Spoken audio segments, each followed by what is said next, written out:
காளியின் அருள்வாக்கு மந்திரம்.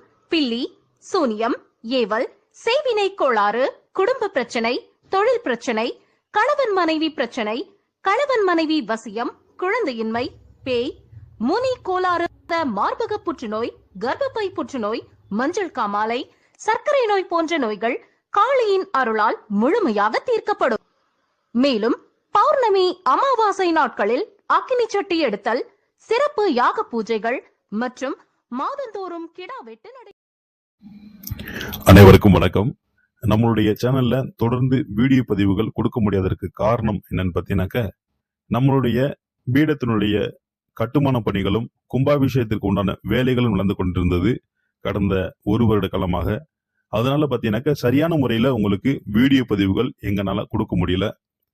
நல்லபடியாக கட்டுமான பணிகள் முடிந்து கும்பாபிஷேகம் மிக சிறப்பான முறையில் மிக பிரம்மாண்டமாக நடந்து முடிஞ்சிருச்சு. ஆகையால இனி வரும் காலங்களில் உங்களுக்கு உண்டான வீடியோ பதிவுகள் தொடர்ந்து வந்துகிட்டு இருக்கும். அதே வேளையில பார்த்தீங்கன்னாக்க இவ்வளவு நாள் உங்களுக்கு ஆடியோ பதிவு தான் கொடுத்துக்கிட்டு இருந்தோம். இனி வரும் காலங்களில் நம்மளுடைய கோவிலில் நடக்கக்கூடிய அனைத்து விதமான பூஜைகள், பரிகாரங்கள், அதே போல நிகழ்ச்சிகள் அனைத்துமே உங்களுக்கு வீடியோ பதிவாக கொடுப்போம். தொடர்ந்து நம்மளுடைய சேனலை சப்ஸ்கிரைப் பண்ணுங்க, ஷேர் பண்ணுங்க, கூடவே வரக்கூடிய பெல் பட்டனை கிளிக் பண்ணுங்க. அப்பதான் உங்களுக்கு நான் போடக்கூடிய ஒவ்வொரு விதமான வீடியோ பதிவுகளும் உங்களுக்கு உடனுக்குடனே வந்துகிட்டே இருக்கும். அதே வேளையில பார்த்தீங்கன்னாக்க நம்மளுடைய கோவில் கும்பாபிஷேகம் முடிஞ்சதுனால நம்மளுடைய கோவிலுக்கு தொண்டு செய்யக்கூடிய ஆட்கள் தேவைப்படுறாங்க. அதனால தொண்டு செய்யறதுக்கு விருப்பம் இருக்கக்கூடியவங்க, ஆன்மீகத்தில் இருக்கக்கூடியவங்க, தொண்டு செய்யறதுக்கு விருப்பம் இருக்கக்கூடியவங்க பெண்கள் நம்மளுடைய கோவிலுக்கு தேவைப்படுறாங்க. பெண்கள் அப்படிங்கிற பொழுது 40 வயதிற்கு மேல் இருக்க வேண்டும். 40 வயதுக்கு கீழே உள்ளவங்க நம்மளோட கோவிலுக்கு தங்கி தொண்டு செய்வதற்கு உண்டான அனுமதி இல்லை. அதனால 40 வயசுக்கு மேல இருக்கக்கூடியவங்க கண்டிப்பாக என்னை தொடர்பு கொள்ளுங்க.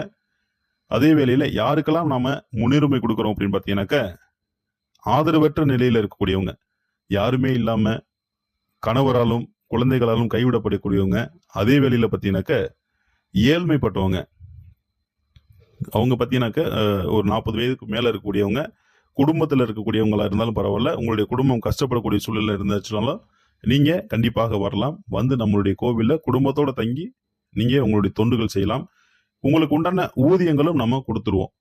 40 வயதிற்கு மேல இருக்கக்கூடியவங்க, ஆதரவற்ற நிலையில இருக்கக்கூடியவங்க, ஏழ்மைப்பட்ட நிலையில இருக்கக்கூடியவங்க, கோவிலுக்கு தொண்டு செய்யணும், ஆன்மீகத்தில் இருக்கக்கூடியவங்க கோவிலுக்கு தொண்டு செய்யணும் அப்படின்ற ஒரு எண்ணத்தில் இருக்கக்கூடியவங்க கண்டிப்பாக என்னை தொடர்பு கொள்ளுங்க. உங்களுக்கு உண்டான தகவல் என்கிட்ட கொடுங்க. சரி அப்படிங்கிற பொழுது உங்களை நம்ம கண்டிப்பாக நம்மளுடைய ஆலயத்துல தொண்டு செய்யறதுக்கு உங்களை அழைச்சிக்கிறோம். மீண்டும் ஒரு முறை நல்லா ஞாபகம் வச்சுக்கோங்க, நம்ம கோவிலுக்கு தொண்டு செய்யறதுக்கு பெண்கள் மட்டும்தான் தேவை. பெண்கள் அப்படிங்கிற பொழுது 40 வயதிற்கு மேல் இருக்க வேண்டும். கண்டிப்பாக அப்படி உள்ளவங்க நம்மளுடைய ஸ்கிரீன்ல இருக்கக்கூடிய நம்பரை தொடர்பு கொள்ளுங்க, உங்களுடைய தகவல் கொடுங்க. சரி அப்படிங்கிற பொழுது உங்களை நம்மளுடைய ஆலயத்துல தொண்டு செய்வதற்கு உண்டான ஏற்பாடுகள் செய்யறோம். தொடர்ந்து நம்மளுடைய சேனலுக்கு சப்போர்ட் பண்ணுங்க, சப்ஸ்கிரைப் பண்ணுங்க, பெல் பட்டனை கிளிக் பண்ணுங்க. அப்போதான் நான் போடக்கூடிய ஒவ்வொரு விதமான பதிவுகளும் உங்களுக்கு வந்துகிட்டு இருக்கோம். தொடர்ந்து வீடியோ பதிவுகள் எங்களால கொடுக்க முடியாத காரணம் சொல்லிட்டேன். இனி வரும் காலங்களில் இது போன்ற தவறுகள் நடக்காது. உங்களுக்கு தொடர்ந்து வீடியோ பதிவுகள் வந்துகிட்டு இருக்கோம். நன்றி, வணக்கம்.